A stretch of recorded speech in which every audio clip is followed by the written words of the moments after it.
Primeira carta de Pedro, capítulo 2, a partir do verso de número 1, diz assim: despojando-vos, portanto, de toda maldade e dolo, de hipocrisias e invejas, e de toda sorte de maledicência, desejai ardentemente, como crianças recém-nascidas, o genuíno leite espiritual, para que por ele vos seja dado crescimento para a salvação, se é que já tendes a experiência de que o Senhor é bondoso. Chegando-vos para ele, a pedra que vive, rejeitada, sim, pelos homens, mas para com Deus, eleita e preciosa. Também vós mesmos, como pedras que vivem, sois edificados casa espiritual, para serdes sacerdócio santo, a fim de oferecerdes sacrifícios espirituais, agradáveis a Deus, por intermédio de Jesus Cristo. Por isso está na Escritura: eis que ponho em Sião uma pedra angular, eleita e preciosa, e quem nela crer não será de modo algum envergonhado. Para vós outros, portanto, os que credes, é a preciosidade, mas para os descrentes, a pedra que os construtores rejeitaram. Esta veio a ser a principal pedra, angular, e pedra de tropeço, e rocha de ofensa. São estes os que tropeçam na palavra, sendo desobedientes para o que também foram postos. Vós, porém, sois raça eleita, sacerdócio real, nação santa, povo de propriedade exclusiva de Deus, a fim de proclamardes as virtudes daquele que vos chamou das trevas para a sua maravilhosa luz. Vós, sim, que antes não erais povo, mas agora sois povo de Deus, que não tinhais alcançado misericórdia, mas agora alcançaste misericórdia.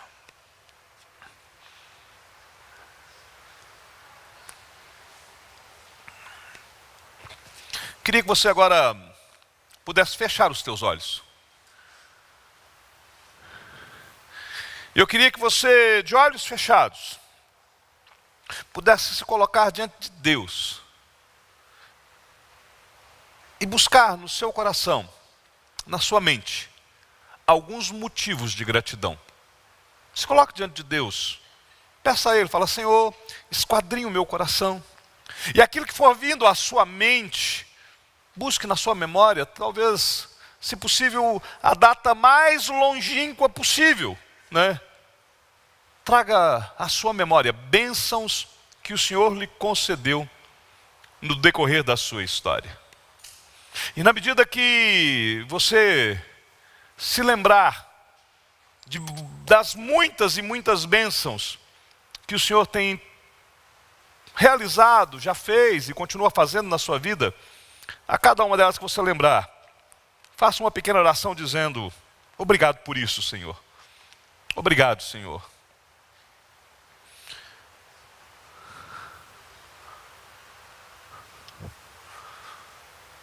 Eu creio que durante este exercício, na sua mente, além de muitas e muitas bênçãos, também vem à sua mente algumas situações difíceis que você enfrentou, que você passou. Mas olhe para essas situações difíceis, estas mesmas que você enfrentou, e pense bem: será que elas não foram necessárias para você ser quem você é hoje? Para te forjar quem você é, para te moldar quem você é? Como diz o apóstolo Paulo: sabemos que em todas as coisas Deus trabalha para o bem daqueles que o amam. Será que não era Deus trabalhando a teu favor? Se você assim reconhece, agradeça também. Faça esta oração, uma oração de gratidão. Falando: Senhor, o Senhor já fez, por tudo que o Senhor tem feito. Como diz aquela canção, por tudo que o Senhor ainda vai fazer.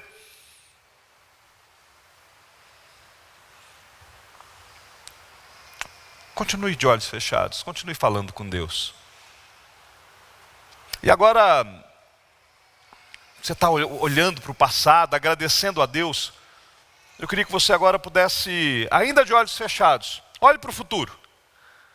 E faça uma nova oração, agora colocando diante de Deus os teus sonhos.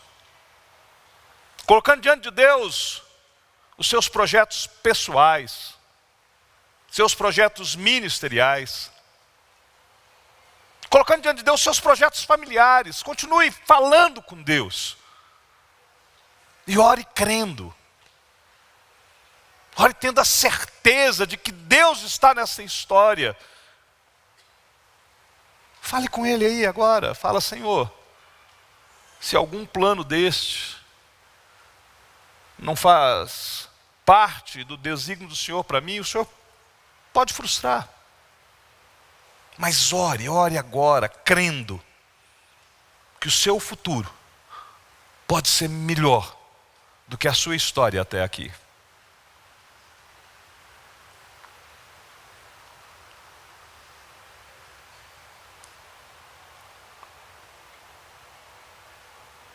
Lembre-se da promessa: eu é que sei que pensamentos tenho a vosso respeito, diz o Senhor. Pensamentos de paz e não de mal, para vos dar o fim que desejais. Então me invocareis, passareis a orar a mim e eu vos ouvirei. Buscar-me-eis e me achareis, quando me buscardes de todo o vosso coração.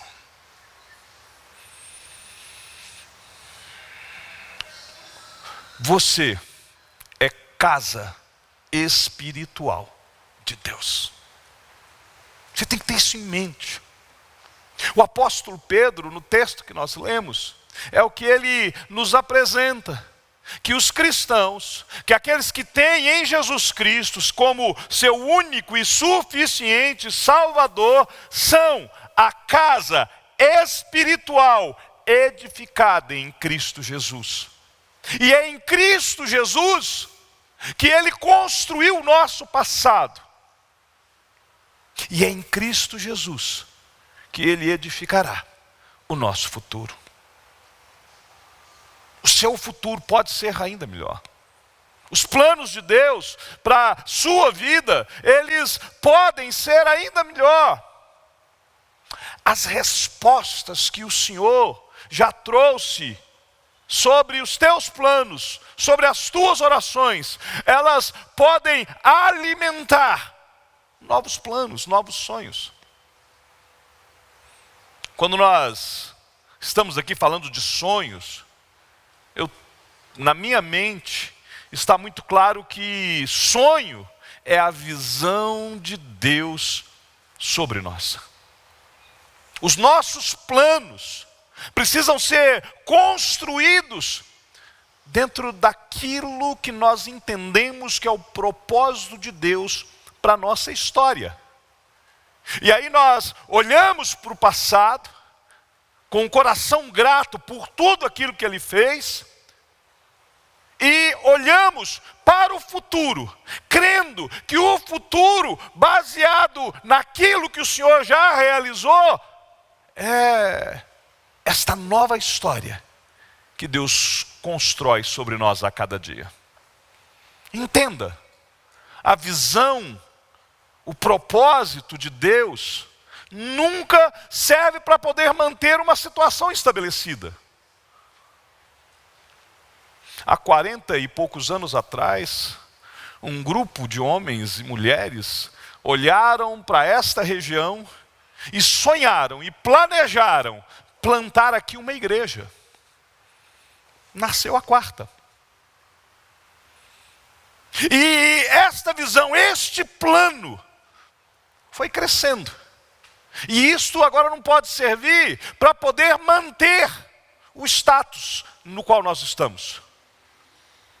Nós não podemos simplesmente olhar para o passado, agradecermos porque o Senhor colocou esta visão no coração destes homens e mulheres e plantaram aqui a 4ª igreja, mas nós estamos satisfeitos. E nós vamos então, quem sabe, erigir aqui uma coluna. Ebenezer até aqui nos ajudou o Senhor e isto basta. Não pode ser assim. Nós agradecemos a Deus de fato, porque até aqui Ele tem nos ajudado, mas nós entendemos que a realidade, ela ainda está em transformação, que o Senhor ainda tem mais para nós. Quando eu estou falando aqui de sonhos, de propósitos, particularmente eu entendo que os nossos propósitos, eles são guiados por Deus. A visão que o Senhor tem dado a cada um de nós, a respeito do nosso futuro, quando nós estamos aí construindo os nossos planos, traçando novas metas, é como que um sonho, porém com rodas e um mapa. Rodas, porque nós vamos levar isso adiante, e um mapa, porque nós sabemos aonde queremos chegar, pelo menos deveríamos saber aonde queremos chegar.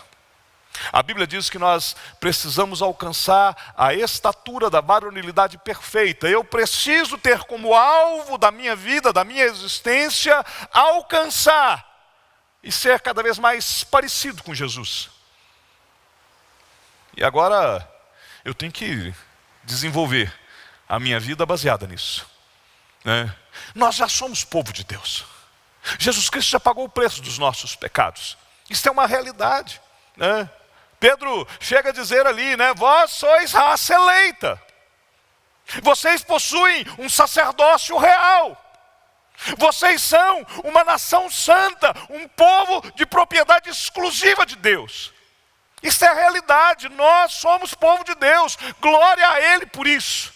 Porque um dia Ele nos escolheu, nos chamou, nos salvou, enviou o Seu Filho para pagar o preço por nós.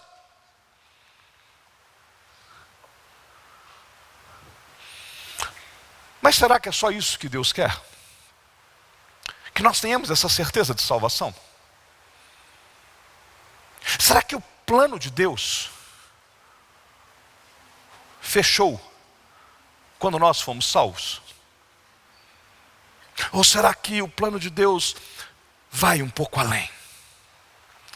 Será que o plano de Deus não se estende através desta realidade que nós olhamos e projetamos no nosso futuro? Alguns autores dizem que propósitos são realizados com 1% de inspiração dos nossos sonhos, mas com 99% da transpiração do nosso trabalho. Eu creio que todo aquele que ama Jesus com sinceridade, que todo aquele que ama a Cristo com intensidade, ele quer ver a igreja de Cristo crescer. Todas as vezes quando eu dobro meu joelho em oração e começo a interceder, e começo a orar em favor da igreja, invariavelmente eu clamo e falo: Senhor, aviva a tua obra. Traz avivamento para a tua igreja, traz um renovo espiritual. Senhor, levante pessoas dispostas a se envolver na sua causa, para que a igreja possa crescer. E Deus escolheu e determinou qual é o meio pela qual a igreja cresce. Deus disse que é através da loucura da pregação do Evangelho. É loucura. É loucura porque nós pregamos o Evangelho sabendo que nós não vamos converter ninguém. É loucura porque nós pregamos o Evangelho na certeza de que Deus vai alcançar aqueles que Ele quer alcançar. que não é através do nosso muito conhecimento, que não é através dos nossos esforços, que não é através daquilo que nós fazemos, que é através daquilo que Deus vai realizar, mas ainda assim Deus escolheu a mim e a você para cumprir esta missão. Mas para isso, nós temos que ter disposição para crescer. Crescimento é lei natural da vida.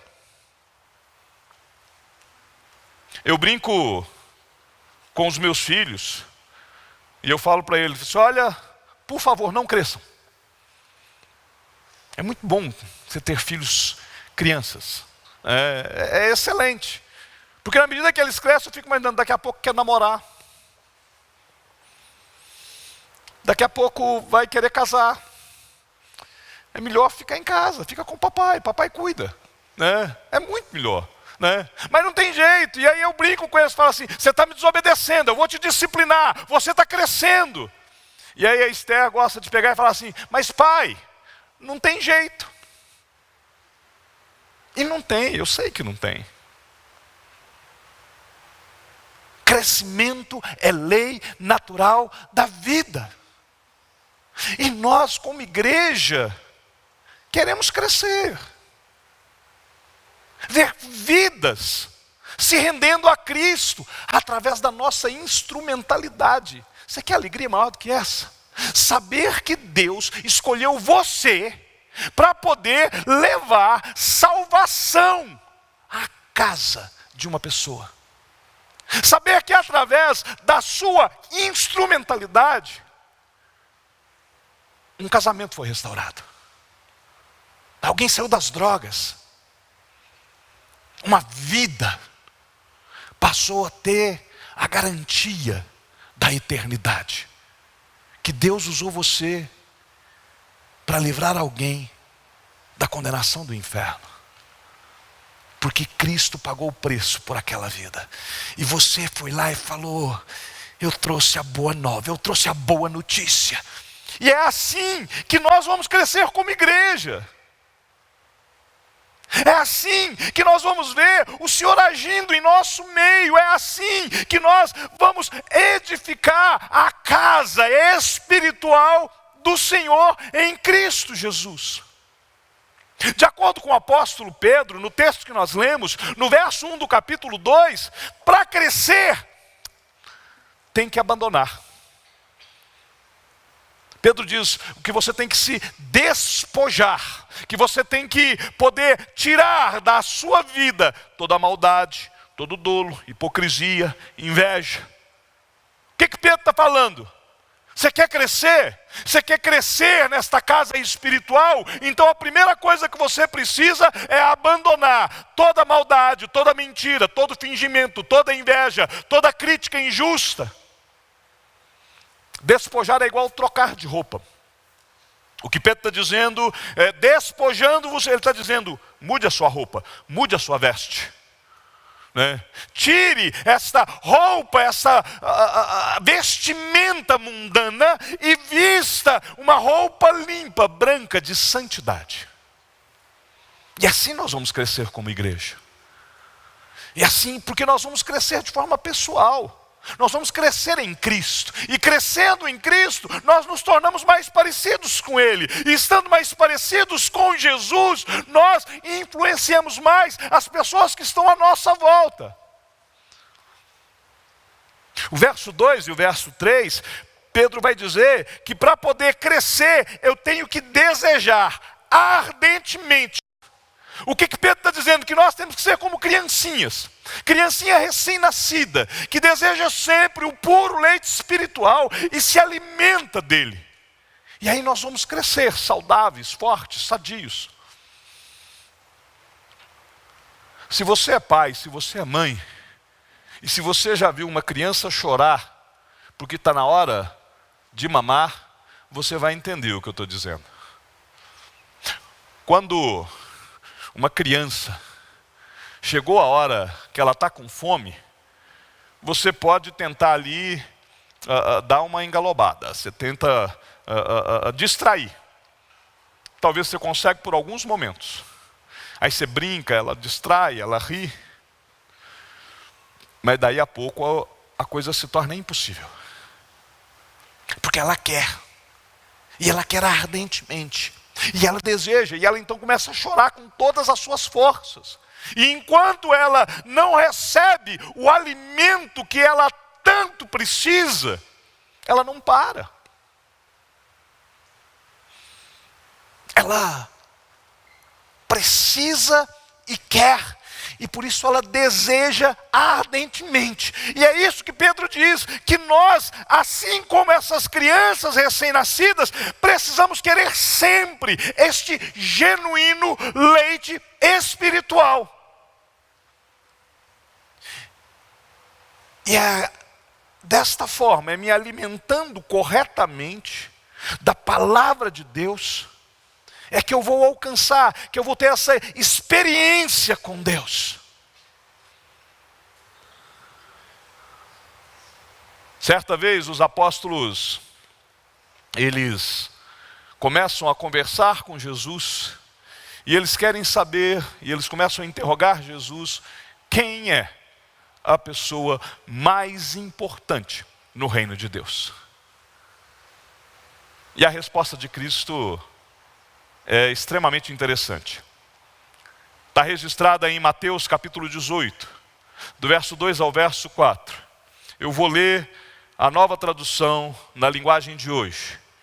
Jesus chamou uma criança, colocando-a na frente deles e disse: eu afirmo a vocês que isto é verdade. Se vocês não mudarem de vida e não ficarem iguais às crianças, nunca entrarão no reino do céu. A pessoa mais importante no reino do céu é aquela que se humilha e fica igual a esta criança. Nós precisamos desejar este crescimento pessoal, porque isto é lei natural da vida. E na medida que nós crescemos espiritualmente, nós vamos fazer com que a igreja na qual nós estamos inseridos, aonde o Senhor nos colocou, nós vamos fazer com que esta igreja cresça. O crescimento, ele não para. Ele precisa ser contínuo. A referência é Jesus. Como recém-nascidos, nós não recebemos só o leite da palavra, mas precisamos também do alimento sólido, que é destinado aos adultos. E na medida que nós vamos crescendo, nós vamos mudando a nossa alimentação.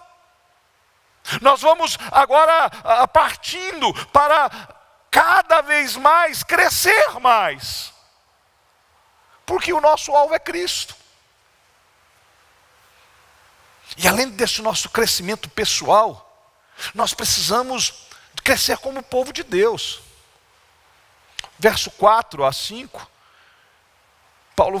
Pedro vai dizer que nós nos chegamos para Ele, a pedra que vive, e que nós também somos pedras que vivem.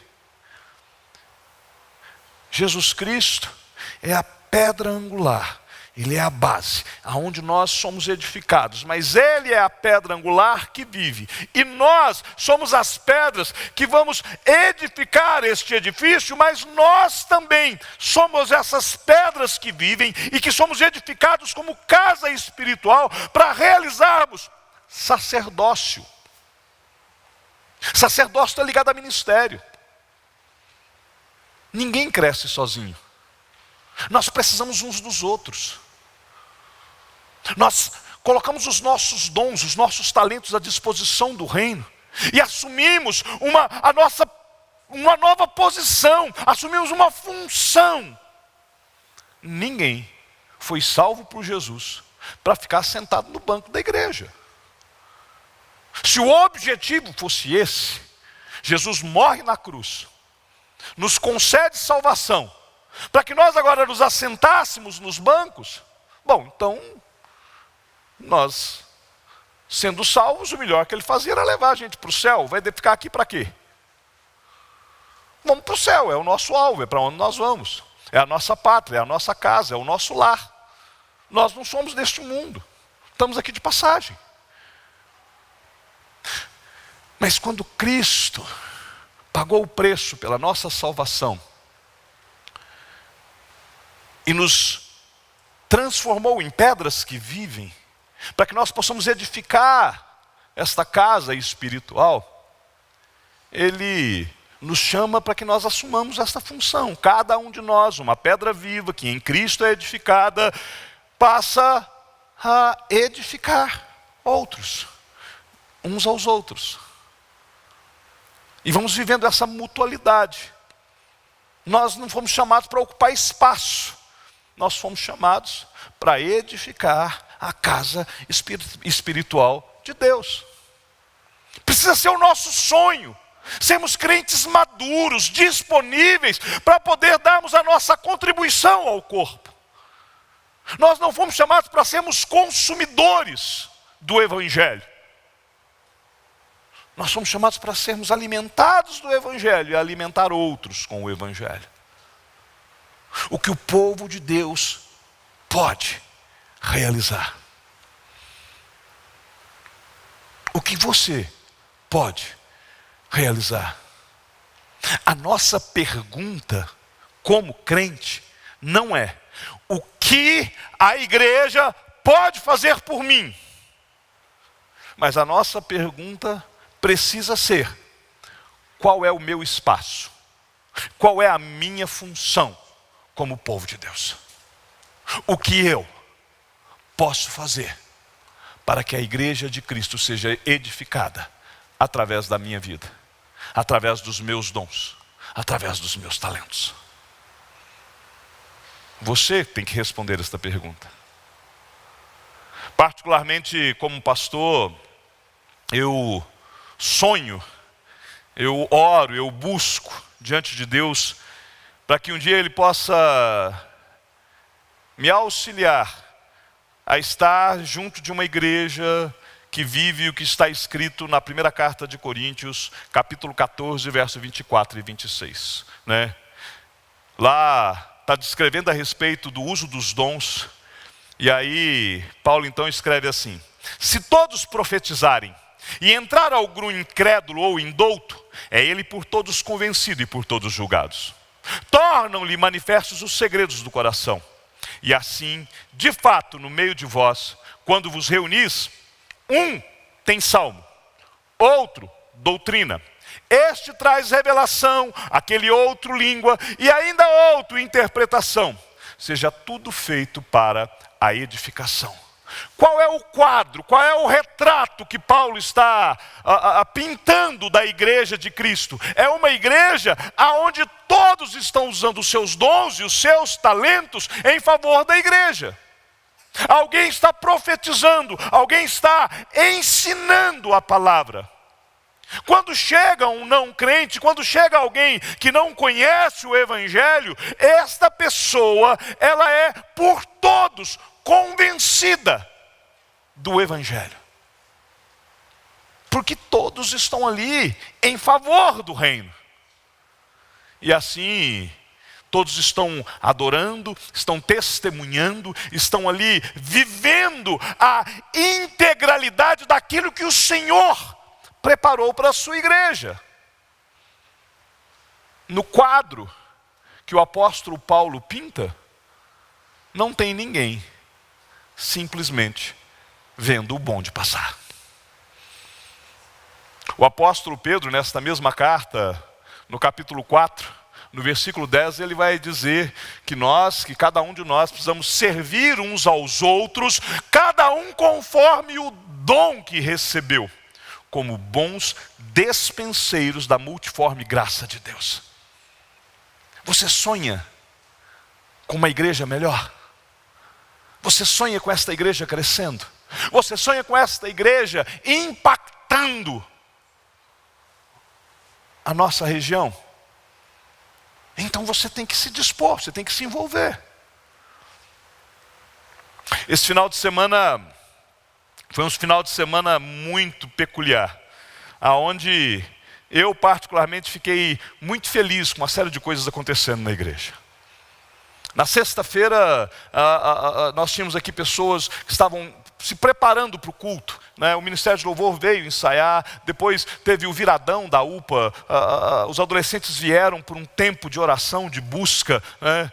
Depois, sábado de manhã, nós reunimos aqui a UPH, né? E os homens da igreja integrados, vamos lá no Centro de Recuperação Manaim, nós fomos, tomamos café com eles, ministramos a palavra, estudamos com eles, tivemos lá um tempo de comunhão, voltamos à tarde, a UCP, as crianças da igreja reunidas, um culto infantil, todas as crianças dirigindo o culto com auxílio dos adultos, né? Mas o culto era as crianças, elas é que cantaram, elas é que leram a Bíblia, as crianças é que fizeram a saudação, um culto, mas dirigido por crianças, né? E para as crianças estarem ali, os professores tiveram que estar envolvidos, e para as crianças virem, os pais tiveram que trazer, né? Algumas pessoas tiveram que se envolver, né? Veio alguém para tocar violão, para conduzir, outro montou o som, a igreja funcionando, o culto infantil.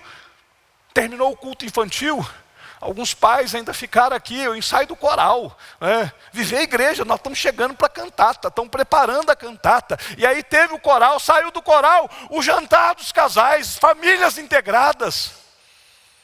Igreja vivendo, estando junto. Aí hoje de manhã, a liderança de vários ministérios reunidas para tomar um café da manhã, nós estivemos lá com os presidentes das sociedades, planejando, sonhando com a igreja, traçando planos, querendo ver meios para que as sociedades sejam mais efetivas. E terminou o café, escola bíblica dominical. Terminou a escola dominical, de novo, nos reunimos agora em confraternização. As crianças estão tendo aula de piano. E aí se reuniu as famílias, fizemos juntos lá um junta-panela. Cada um levou uma coisa. E aí nós tivemos lá um tempo de adoração, de louvor, de comunhão, de confraternização, para ouvirmos a primeira apresentação, depois de 2 meses das crianças estudando piano.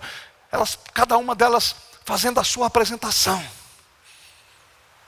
Saímos de lá, fomos em casa, tomamos um banho, estamos aqui, agora no culto. A igreja funcionando, todas as engrenagens da igreja, a UPA, a UCP, o MP. Semana que vem nós temos aqui agora, né, o secretário nacional da UMP envolvido aqui. No final do culto a gente vai falar sobre isso. A UPH envolvida, a SAF, todos integrados, unidos, buscando o crescimento da igreja. É o povo de Deus querendo fazer com que a igreja de Deus cresça. Como eu disse, o crescimento tem que ser natural. Sabe o que acontece, meus queridos? Nós fomos consagrados por Deus, separados por Deus para a adoração. É o que nos ensina o texto. Em Cristo, nós somos edificados casa espiritual. E toda a casa, todo o edifício tem uma finalidade. Quando você vê uma construção nova, você começa a pensar, o que será que vai acontecer aqui? O que será que eles vão construir? Nós temos uma construção aqui na esquina, descendo, né? E desde quando começou ali, eu fiquei olhando o que eles vão fazer aqui. Será comércio? Será que vai ser apartamentos? Se for comércio, que tipo de comércio que vem para cá? Se tem construção, tem uma finalidade, tem que ter uma finalidade. Se nós fomos edificados por Deus, qual é a nossa finalidade? Por que Deus nos edificou? Por que nós somos a casa espiritual? Olha o que diz o verso 5. Sois edificado casa espiritual para serdes sacerdócio santo, a fim de oferecerdes sacrifícios espirituais agradáveis a Deus por intermédio de Cristo. Nós fomos edificados por Deus como casa espiritual de Deus, e fomos edificados para que nós sejamos sacerdotes. Antigo Testamento tinha a tribo dos levitas. E os levitas, eles eram sacerdotes. E somente os levitas podiam fazer sacerdócio. Quando alguém queria prestar adoração a Deus no Antigo Testamento, ele ia até os levitas e pedia para que os levitas queimassem incenso. Então os levitas pegavam um instrumento, algo parecido com um turíbulo, colocavam o incenso ali, pegavam do fogo santo, queimavam e faziam com que aquela fumaça subisse como aroma agradável ao Senhor. Isto era a adoração. E só os levitas podiam fazer. Quando alguém cometia um pecado, ele tinha que procurar um desses levitas, procurar o sacerdote e pedir para que o sacerdote fizesse a oferta pelo pecado. Quando nascia uma criança, tinha que se trazer uma oferta para que pudesse ser consagrada a Deus. Cristo encerrou o ministério levítico na cruz. E a partir de Cristo, eu e você é que somos sacerdotes. Tem muita gente que ainda traz aquela história, não, o sacerdote da igreja é o pastor. Não, né? O pastor é o docente da igreja, é o responsável pelo ensino, mas ele não é o sacerdote da igreja. O sacerdote somos nós, todos nós. Há uma série de coisas que você que vai fazer, porque você é melhor do que eu em certas áreas. Há outras coisas que quem vai fazer sou eu, porque o sacerdócio é meu. Deus designou para mim, de acordo com o meu dom, com o meu talento. Cada um de nós vai ser usado naquilo que aprouver ao Senhor. Nós somos santuários do Deus vivo. Hoje, Deus não habita mais em construções. Deus habita com o seu povo. Nós fomos edificados sobre este firme fundamento. É o fundamento dos apóstolos. Mas nós somos edificados sobre Cristo Jesus, a pedra angular. E agora, como casa espiritual, todo edifício bem ajustado, nós então vamos crescer. E crescer como igreja, e crescermos juntos. E seremos cada vez mais edificados por Deus, porque é o Senhor que vai nos edificar cada vez mais, mas através da nossa instrumentalidade. Fomos consagrados por Deus, e em Cristo edificados como casa espiritual, e o nosso primeiro trabalho, o nosso primeiro ofício sacerdotal é a adoração. Quando nós nos reunimos como igreja, para prestarmos culto, nós estamos fazendo um serviço ao Senhor. O culto é a nossa resposta à misericórdia daquilo que Deus fez por nós. Por isso que Pedro então vai dizer no verso 4, chegai-vos para Ele. Os sacrifícios de louvor que nós oferecemos ao Senhor aqui, juntos como igreja. É por isso que você precisa levar o culto a sério. Tem muita gente que não leva mais o culto a sério. Normalmente eu não gosto de ficar sentado aqui em cima, eu gosto de ficar sentado ali para estar participando junto com todos do culto. De vez em quando eu fico aqui, e hoje foi o caso.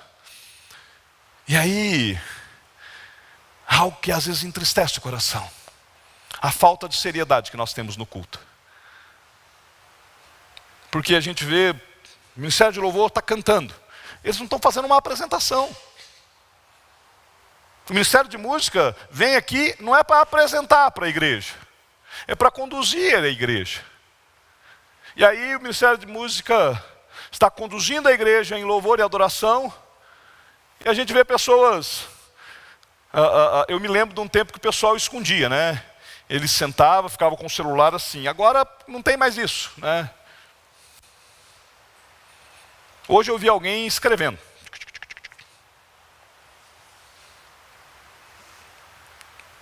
Que sacerdote é esse? O que ele está oferecendo a Deus? Será que ele estava mandando um WhatsApp? Senhor, eu estou aqui. Hashtag louvei. O culto não é isso. Quando nós estamos aqui reunidos para podermos oferecer este culto agradável ao Senhor, é o nosso primeiro trabalho. Nós nos chegamos para Ele, os sacrifícios que vamos oferecer é para Ele, o culto é a nossa participação, é a nossa integração. É por isso que nós não temos aqui que ficar preocupados. Eu não gosto dessa música, eu não gosto daquela música, né? Eu não gosto desse ritmo, não, o culto não é para você. O culto é para Deus. E o Senhor é que vai receber o nosso serviço. Como que nós vamos prestar culto? Primeiro com a nossa vida. A nossa vida tem que ser um culto. Paulo, escrevendo aos Romanos, capítulo 12, ele fala que é por causa da grande misericórdia divina que nós devemos então oferecer completamente a Deus como sacrifício vivo, santo e agradável. Olha como é que Paulo escreve, nova tradução na linguagem de hoje. Meus irmãos, por causa da grande misericórdia divina, peço que vocês se ofereçam completamente a Deus, como um sacrifício vivo, dedicado ao seu serviço e agradável a Ele. Esta é a verdadeira adoração que vocês devem oferecer a Deus. O autor da carta aos Hebreus, ele diz que nós, através de Jesus Cristo, devemos oferecer continuamente a Deus um sacrifício de louvor. E ele vai dizer que este sacrifício de louvor é o resultado de lábios que confessam o nome do Senhor. Nós fomos consagrados por Deus para a adoração. Em Cristo somos edificados casa espiritual. E como casa espiritual, o nosso primeiro trabalho é a adoração. E nós adoramos a Deus primeiro com a nossa vida e depois com o nosso louvor. E assim nós vamos partir para a prática da cooperação mútua. Hebreus, capítulo 13, verso 16. Não se esqueçam de fazer o bem e de repartir com os outros o que vocês têm, pois de tais sacrifícios Deus se agrada. O sacrifício que nós oferecemos a Deus não é porque nós merecemos qualquer coisa ou porque nós queremos fazer algo, receber dele algo em troca. É porque nós já fomos abençoados. Quando eu comecei essa mensagem, eu comecei com essa mensagem para que você pudesse olhar para o passado e ver tudo aquilo que Deus já tinha feito na sua vida. Você já foi abençoado por Deus. E logo depois de pedir para que você agradecesse tudo aquilo que Deus já havia realizado, eu pedi para que você pudesse olhar para o futuro e começasse a projetar e ver e colocar diante de Deus os seus planos. Mas sempre pensando naquilo que o Senhor pode realizar através de nós. Sabe o que é uma verdadeira adoração? É a nossa entrega total e irrestrita de tudo que nós fazemos ao Senhor. A verdadeira adoração, nós entregamos a nossa vontade, o nosso desejo, o nosso pensamento, as nossas palavras, nós entregamos tudo. Quando nós estamos reunidos como povo de Deus, a vida flui através de nós. Nós estamos reunidos para cultuar. E o nosso sonho é que a nossa adoração como povo de Deus seja tão real, mas tão real, que a glória do Senhor seja manifesta em nosso meio. Que o Senhor possa fazer emudecer o inimigo.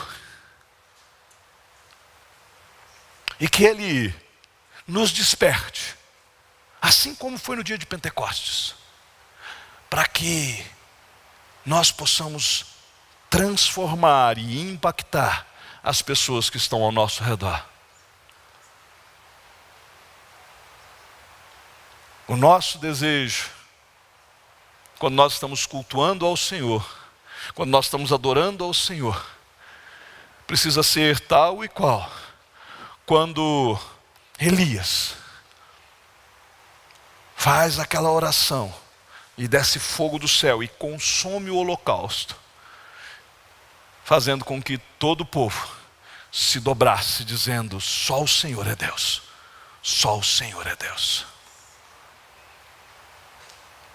Quando nós entendemos o nosso serviço como casa espiritual e entendermos o nosso sacerdócio, então nós entendemos a nossa responsabilidade em gerar filhos na fé.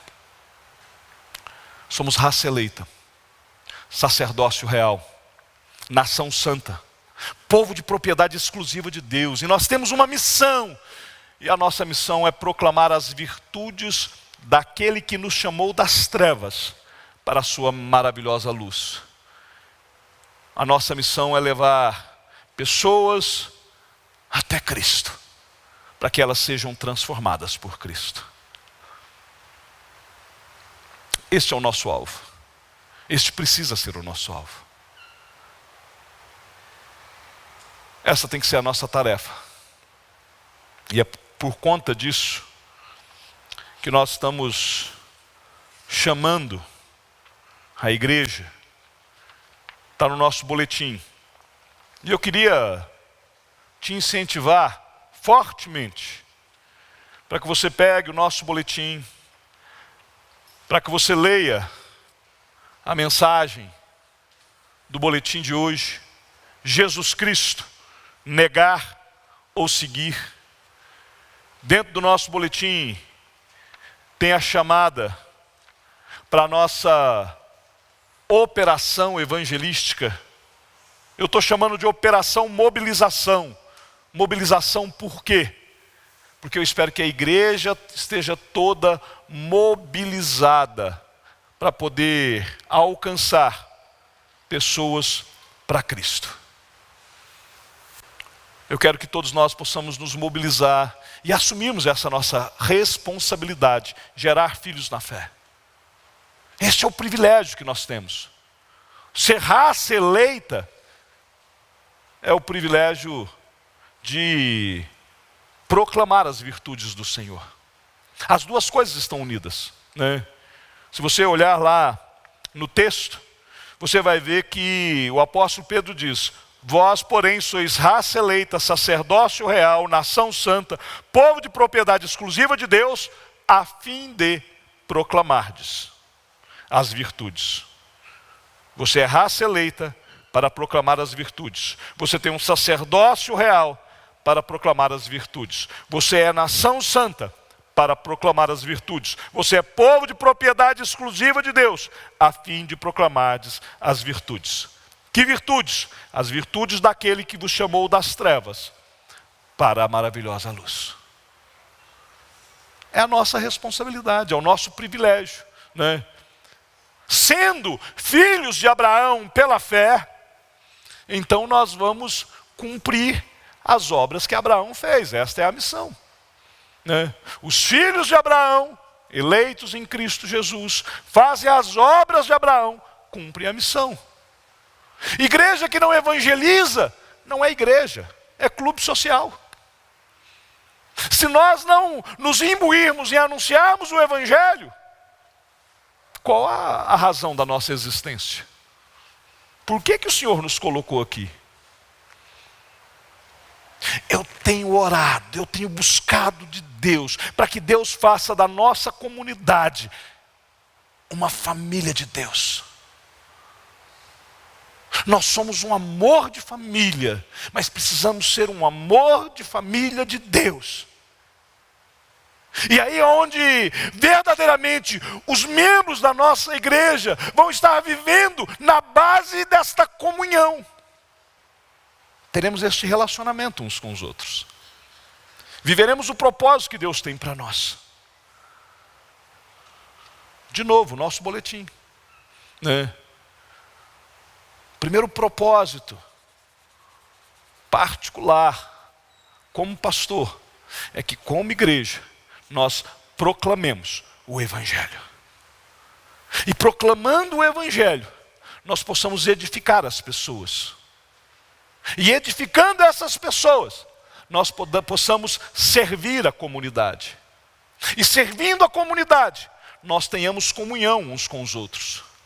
E vivendo em comunhão uns com os outros, nós possamos prestar uma verdadeira adoração ao Senhor. Proclamando, edificando, servindo, tendo comunhão e adorando, nós vamos restaurar vidas para a glória do Senhor. Vamos cuidar, alimentar com o genuíno leite da palavra todas as pessoas que estão aqui. Nós precisamos gerar filhos na fé. Por isso nós estamos chamando esse momento de evangelismo. Hoje de manhã nós estudamos sobre isso aqui na igreja, através da conversão de André. André tem um encontro com Cristo, ele vai até o seu irmão Pedro e fala: eu conheci o Messias. Sabe o Cristo? Eu sei quem é, vamos lá. Filipe tem o mesmo encontro com Cristo. Ele volta para casa, encontra Natanael e fala: eu conheci aquele que é o Salvador de Israel, o Messias. Vem da Galileia. Natanael não acredita. Filipe fala para ele: vem e vê. Nós conhecemos o Cristo, nós conhecemos o Salvador, nós já fomos salvos por Ele. E agora nós precisamos trazer pessoas para serem transformadas por Cristo. A nossa visão, o nosso sonho de Deus não pode simplesmente ser para manter a situação que nós estamos. Precisa estender a realidade daquilo que já existe. Esta é a razão da nossa existência. Foi para isso que nós fomos edificados como casa espiritual. Queremos mobilizar como igreja, para que como igreja nós possamos ver a glória de Deus sendo manifesta no nosso meio, através da sua vida, através da sua instrumentalidade,